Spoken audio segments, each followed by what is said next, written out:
The whole neighborhood was afraid of the chained dog until a small orange cat started befriending it.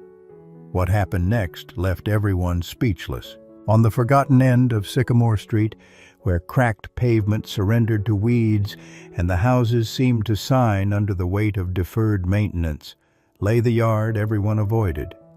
It wasn't cursed, not exactly, but it held a presence that made neighbors across the street, children give it a wide berth, and mail carriers approach with audible trepidation. The source of the fear wasn't the house itself, a small boarded-up bungalow slowly succumbing to neglect, but its sole, unwilling occupant, the dog.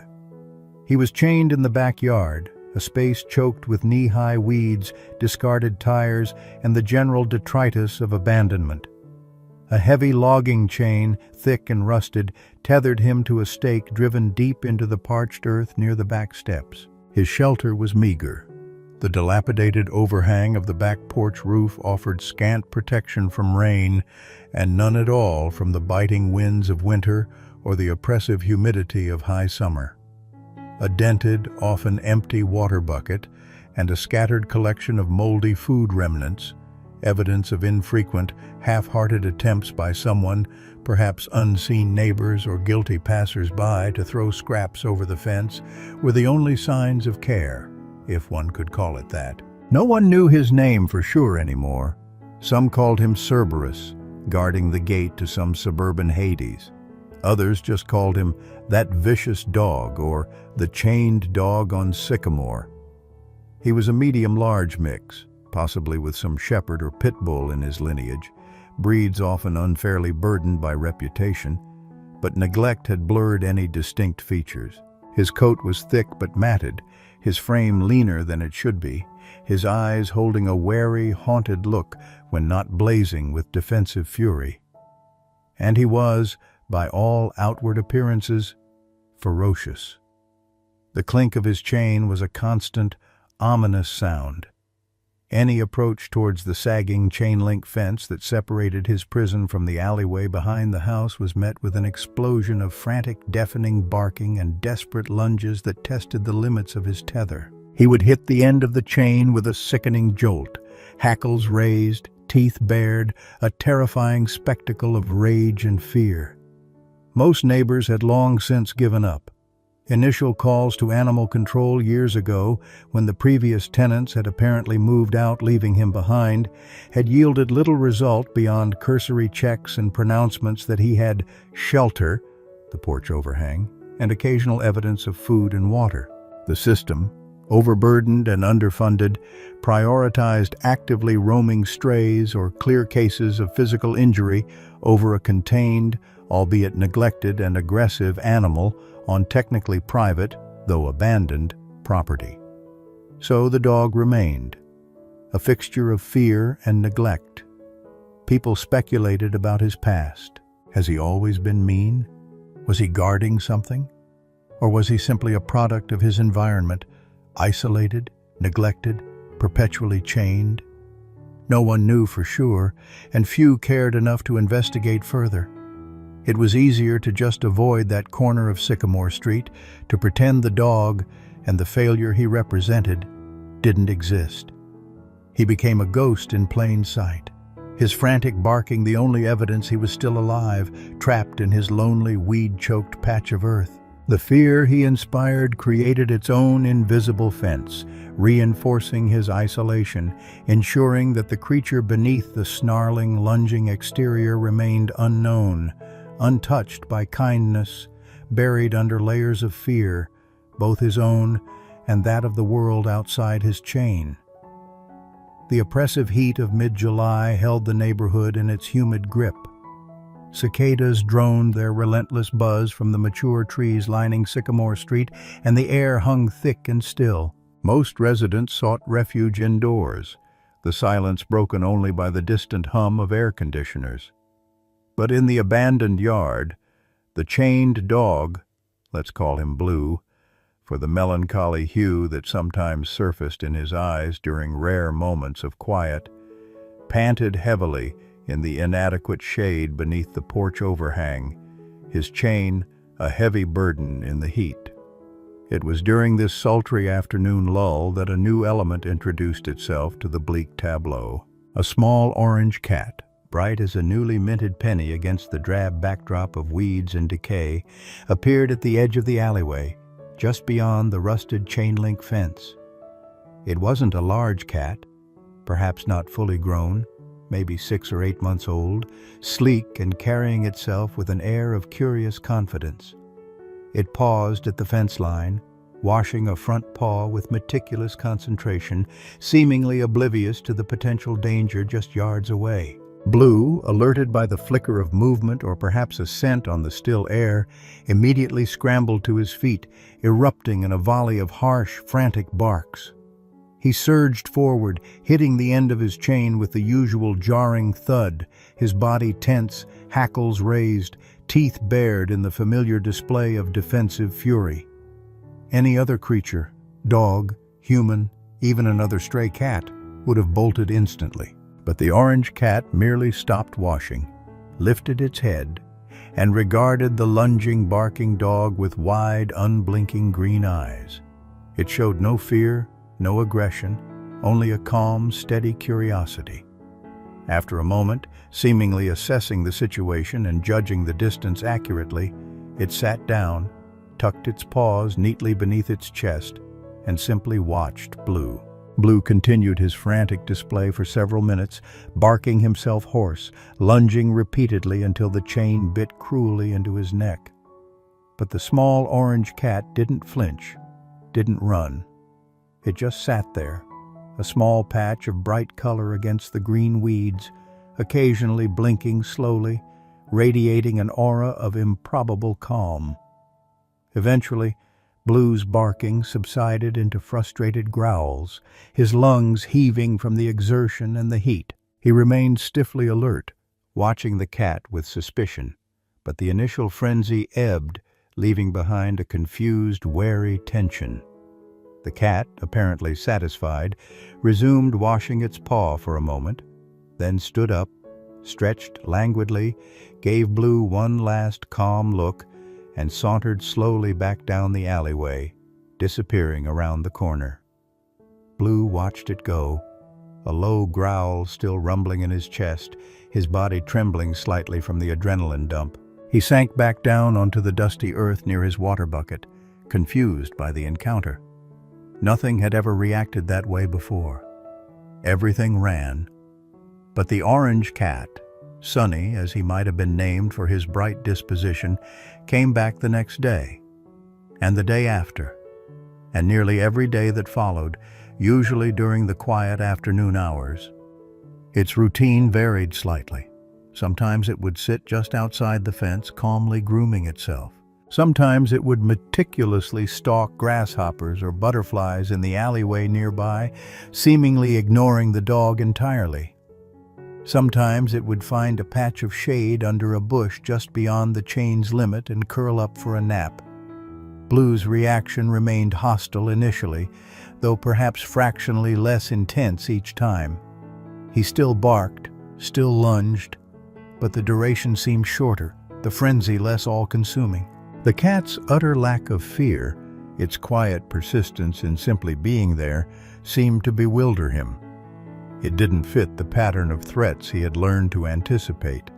It offered no challenge, showed no fear, made no demands.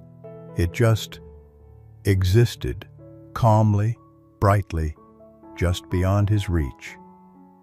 Neighbors began to notice the strange, silent standoff. Old Mr. Henderson, who often sat on his porch swing across the street, watched the daily ritual with growing fascination. Carol Peterson, whose kitchen window overlooked the alley, found herself pausing her work to observe the small orange cat's fearless proximity to the vicious dog. They saw Blue's barking, saw the cat's calm repose, and wondered, what drew the cat to this dangerous place?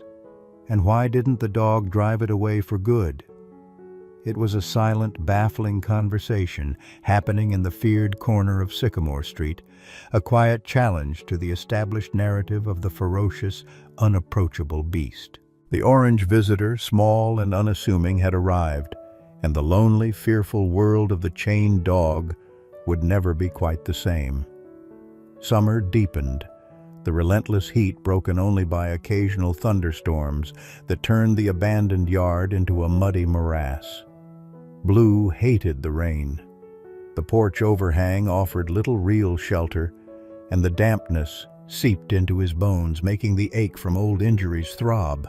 But through heat waves and downpours, the small orange cat remained a consistent presence.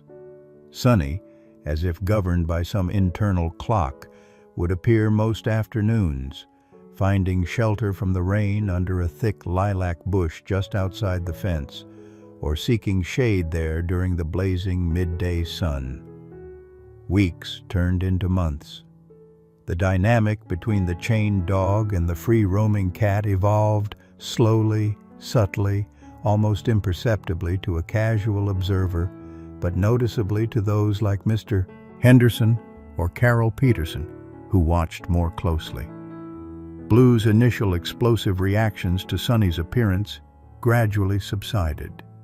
The frantic barking became less frequent, often replaced by a series of low, frustrated growls, or sometimes just a tense, watchful silence. He still lunged occasionally, especially if Sunny strayed a bit too close to the fence line while stalking a beetle, but the lunges seemed more reflexive now, less fueled by genuine terror or rage. It was as if part of him still felt compelled to perform the role of the fierce guardian, while another part was simply confused. Sunny, for his part, grew bolder, though never reckless. He learned the exact limit of Blue's chain, the invisible boundary he could not cross. He would sometimes sit just inches beyond that limit, washing his face with painstaking care, seemingly indifferent to the large dog watching him intently only feet away. He explored the alleyway and the edges of the abandoned yard more thoroughly now, chasing crickets, batting at dandelion fluff, occasionally disappearing into the weeds, only to re-emerge moments later. His calm demeanor, his quiet occupation of the space just beyond Blue's reach, became a fixed point in the dog's otherwise bleak and unpredictable world. One sweltering August afternoon, Mr. Henderson watched from his porch as Sunny, instead of napping or hunting, simply sat near the fence, facing Blue. Blue lay listlessly near his empty water bucket, panting heavily, looking utterly defeated by the heat and his confinement. He watched Sunny, not with aggression, but with a kind of weary resignation. After several minutes of this silent regard, Blue let out a low whine, a sound completely different from his usual barks and growls, a sound raw with misery and loneliness. Sunny didn't react, didn't approach, didn't offer any overt comfort. He just continued to sit there, a calm, steady presence, simply sharing the oppressive heat and silence. It was, Mr. Henderson reflected, perhaps the only kind of companionship Blue could tolerate: proximity without demand, presence without threat. Carol Peterson noticed it too, from her kitchen window. She saw how Blue's posture seemed less tense when the little orange cat was nearby. How, sometimes, after a bout of half-hearted growling, the dog would lie down and watch the cat groom, an almost contemplative look in his usually wary eyes. She started leaving a bowl of fresh water out near the alley fence, ostensibly for any stray passing through, but positioned where Sunny often sat, and where perhaps even Blue could benefit from the knowledge that water was near, even if he couldn't reach it. A silent understanding seemed to be growing in the neglected corner yard. Blue still wasn't tame, still reacted defensively to any human approach, still strained against his chain in frustration. But the presence of the small, fearless orange cat had introduced a new variable into his fear-driven calculus. Sunny was a constant that wasn't a threat. He was a flicker of life, of normalcy, in an existence defined by isolation and neglect. He didn't offer escape, didn't offer comfort in a human sense, but he offered presence. Day after day, rain or shine, Sunny simply showed up, sharing Blue's desolate space from a safe distance, a silent testament that perhaps, even for a creature as broken and feared as Blue, utter solitude wasn't the only possibility. As summer began to yield to the cooler, crisper days of early autumn, the strange companionship between the chained dog and the orange cat became a quiet topic of conversation among the few neighbors who paid attention to the forgotten corner of Sycamore Street. Most people still hurried past, averting their eyes from the chained dog, but those who looked closer, like Carol Peterson or old Mr. Henderson, saw the subtle shifts, the quiet routine established between the unlikely pair. Mr. Henderson, 83 years old and a resident of the neighborhood since shortly after the Second World War, possessed a long memory and a keen eye for the small dramas that unfolded around him. He often sat on his porch swing, watching the world go by, his gaze frequently drifting towards the abandoned yard across the street. He remembered the house when the Garveys lived there, loud people, always a project half finished in the yard, and then the dog arrived. A puppy then, some kind of shepherd mix, full of clumsy energy. He remembered the yelling, the sound of sharp commands, sometimes worse sounds that made him close his windows. He remembered when the Garveys packed up abruptly one weekend and left, leaving the dog, now nearly full-grown, chained in the backyard. That had been 3, maybe 4 years ago now. One afternoon, Carol Peterson crossed the street to chat with Mr. Henderson as he swept leaves from his porch steps. Carol, a kind-faced woman in her 50s who worked from home as a graphic designer, had found herself increasingly troubled by the dog situation, especially since observing the cat's visits. "Mr. Henderson," she began hesitantly, nodding towards the yard across the street where Blue lay watching Sonny groom himself near the fence. "That dog. It breaks my heart seeing him like that. And that little cat visiting him every day. It's the strangest, saddest thing." Mr. Henderson leaned on his broom, sighing heavily. "It is sad, Carol. Very sad. Poor creature never had much of a chance." "Do you know what happened?" Carol asked gently. "Why he's so aggressive, Mr. Henderson's kindly expression hardened slightly, his eyes clouding with remembered disapproval. "Wasn't always like that," he said, his voice low. "Not when he was a pup. Just full of vinegar, like any young dog. It was Garvey, the fellow who lived there before. Had a nasty temper, that one. Heard him shouting at the dog constantly. Saw him jerk that chain hard enough to make the poor thing yelp." He paused, shaking his head slowly. "Other things, too. Things I couldn't prove, but you hear things, see things." Dog started cowering, then he started snarling back. "Fear turns mean, you know, when an animal ain't got no escape." He looked towards Blue, who had lifted his head, watching them on the porch, a low growl starting in his chest at the sight of humans focused in his direction. Then Garvey just left, packed up and disappeared one weekend. Left the dog chained up like a piece of trash. Animal control came out, like I said back then, but he had water, sort of, and that porch roof wasn't enough to take him, they said. Not actively dying. His voice held a note of weary bitterness. So he's been there ever since. Growls at everything that moves because he figures everything that moves means trouble. Can't say I blame him. Carol listened, her heart aching. It confirmed what she had suspected. Blue wasn't inherently vicious. He was traumatized, abandoned, conditioned by cruelty and neglect to see the world as a hostile place. His aggression was a shield built of fear and loneliness. "And the cat?" she asked. "Why do you suppose he keeps coming back? Isn't he scared?" Mr. Henderson watched Sonny, who had finished grooming and was now batting idly at a drifting leaf, completely unfazed by Blue's low growling. "Hard to say," he mused. Maybe cats don't see the same things we do. Maybe Sonny there just sees another lonely creature, not a monster. Or maybe, he added with a wry smile, he just likes the quiet company. Not much else happening in that yard. He leaned his broom against the railing.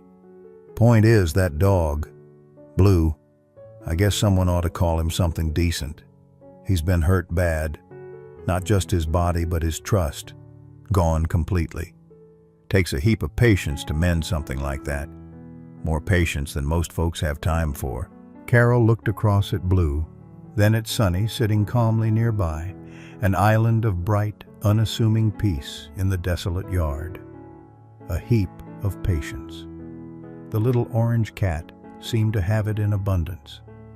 The conversation with Mr. Henderson solidified a resolve that had been growing in Carol's heart for weeks. Pity wasn't enough. Observation wasn't enough. Someone had to do something. The whispers of the past demanded a different future for the dog everyone feared, and perhaps for the fearless feline friend who refused to leave his side. Carol Peterson couldn't shake the image of Blue, the traumatized dog, or the quiet persistence of Sonny, the orange cat. Mr. Henderson's confirmation of Blue's abusive past solidified her feeling that simply observing wasn't enough. Leaving them there, heading into another potentially harsh winter, felt unconscionable. But intervening was daunting. Blue was clearly terrified of humans, his defensive aggression a significant barrier. And what would happen to Sonny if Blue was removed? The strange bond they shared felt too important to break. She spent several days researching, making quiet inquiries. She learned about resources for traumatized animals, about positive reinforcement training methods, about the legalities of intervening with an animal on technically private, though abandoned, property. She contacted a local, small-scale animal rescue group known for tackling difficult cases, explaining the situation, the dog's history, his fear-aggression, the unusual relationship with the cat, her willingness to potentially foster or adopt both if they could be safely secured. The rescue group, run by a pragmatic but compassionate woman named Diane, was cautious but interested. She agreed that taking both animals together was crucial.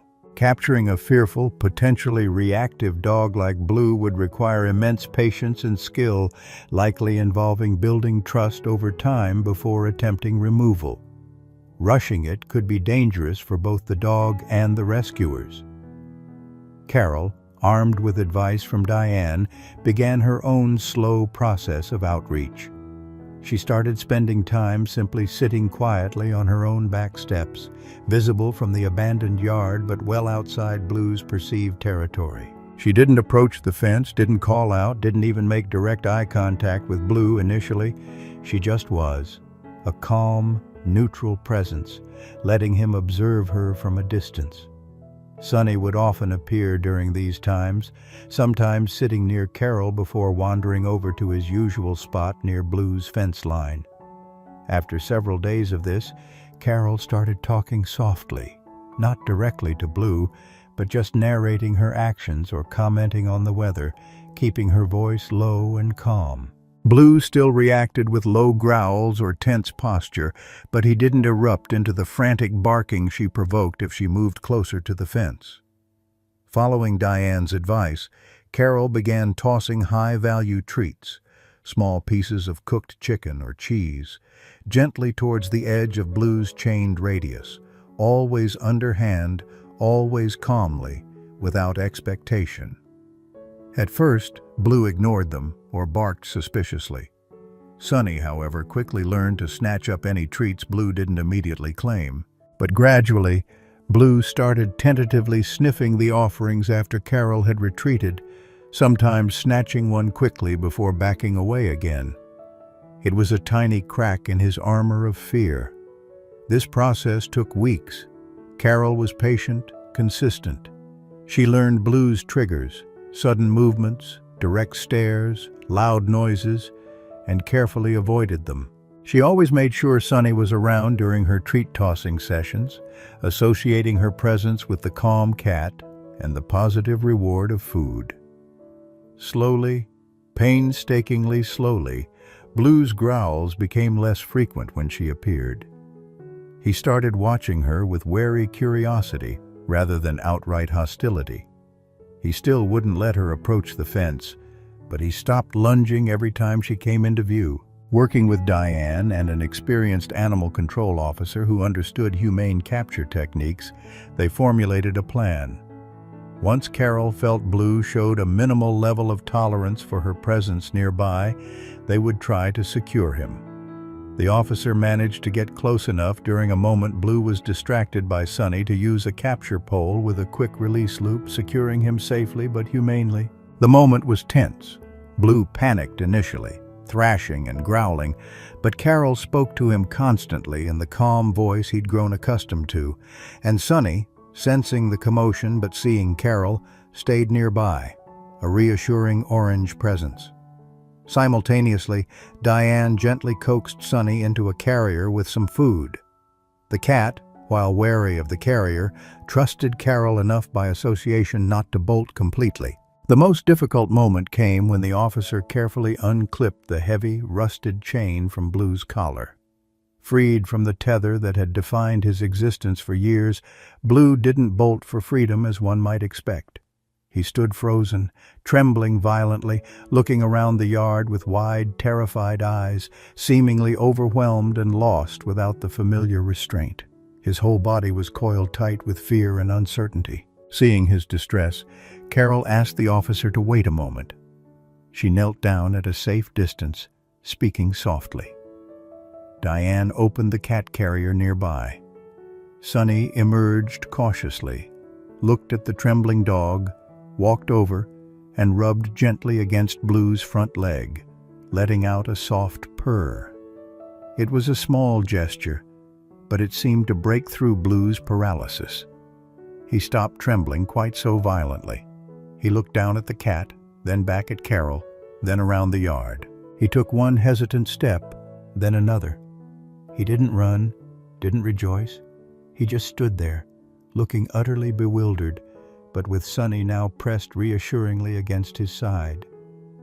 Guided gently by Carol's soft voice and Sunny's steady presence, Blue allowed himself to be slowly coaxed towards Carol's waiting vehicle. The leap had been taken. The long journey towards healing was about to begin, side by side with the small, steadfast friend who had refused to give up on him. Bringing Blue and Sunny home was both exhilarating and nerve-wracking for Carol Peterson. She had prepared meticulously, setting up a quiet, secure room for Blue with comfortable bedding, food, water, and minimal stimuli, while Sunny was given free access to explore the house cautiously once he seemed comfortable. Her own home was calm, predictable, a world away from the neglect and chaos Blue had known. Blue's initial reaction to being indoors, off the chain, was profound disorientation and fear. He spent the first 2 days mostly huddled in the furthest corner of his designated room, trembling, refusing food, occasionally emitting low, anxious growls if Carol entered. He seemed overwhelmed by the enclosed space, the unfamiliar sense, the very concept of freedom without confinement. The heavy chain was gone, but invisible ones, forged by years of trauma and neglect, still bound him tightly. Carol followed Diane's advice to the letter. Patience, routine, positive reinforcement, and absolutely no pressure. She would simply sit quietly in the room with Blue for short periods, reading a book, sometimes talking softly, never trying to approach or touch him. She left his food and water near the door, refreshing them regularly whether he touched them or not. Crucially, she allowed Sunny access to the room whenever the cat chose to visit. Sunny seemed to understand his role implicitly.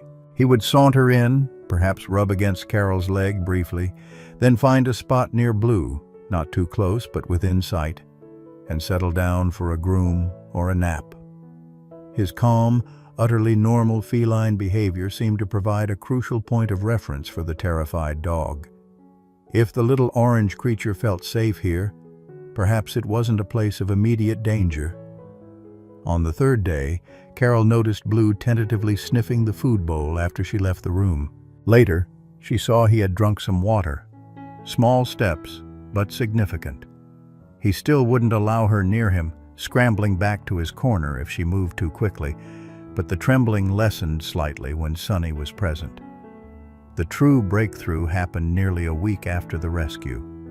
Carol was sitting on the floor, reading, while Sunny dozed on a nearby dog bed she'd provided.